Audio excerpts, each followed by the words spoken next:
건물 철거 현장 사고로 인한 인명피해는 이전에도 끊이지 않았습니다. 그때마다 철거 공사를 신고제가 아닌 허가제로 바꾸는 등 제도 개선이 뒤따랐지만 현장은 크게 달라지지 않았습니다. 이유가 뭔지 박기환 기자가 보도합니다. 지난 2017년 1월에 일어난 서울 낙원동 관광호텔 해체 공사 현장 사고. 지상 1층 바닥이 무너져 내리면서 작업자 2명이 목숨을 잃고 말았습니다. 무게를 떠받치기 위한 임시 기둥이 부실했던 게 원인이었습니다. 우르르 무너지는 소리가 아주 요란했어요.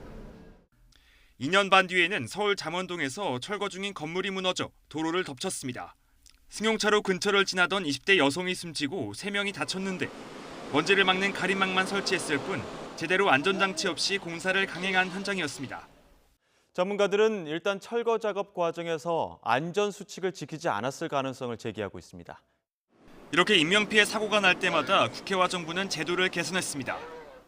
지난 2012년 서울 역삼동에서 작업자 1명이 숨진 붕괴 사고 뒤에는 건물주가 사전에 철거 계획서를 지자체에 제출하도록 했고 2017년 낙원동 사고 후에는 해체 작업에 대한 전문 감리를 두고 5층 이상 건물을 철거할 땐 건물주가 지자체에 신고만 해도 되던 것을 허가제로 바꿨습니다.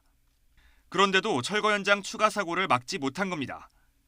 전문가들은 제도는 있으나 그걸 제대로 지키지 않는 현장의 안전불감증이 문제라고 지적합니다. 지키지 않으면 그만이라는 인식이 여전하다는 겁니다.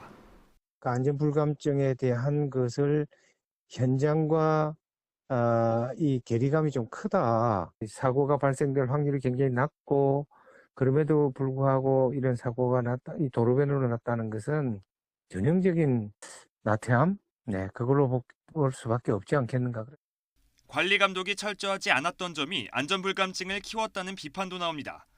허가권자인 지자체가 안전시설이나 관리자 배치 등을 확인하게 돼 있지만 서류만 검토해도 그만이고 현장 직접 감시는 의무사항이 아니었기 때문입니다. 서류로 다 통과가 되고 서류로만 점검해서 서류에 문제가 없다라고 하면 그냥 오케이를 해버리는 경우들이 많거든요. 실제로 그래서 담당 공무원이라든지 담당 해당되는 기관에서 현장을 나가서 점검하는 경우는 그렇게 많지는 않습니다. 제도를 개선하고도 판박이 사고가 반복되는 철거 공사 현장.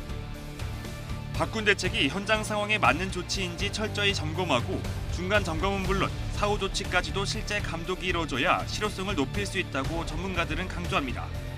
YTN 박기환입니다.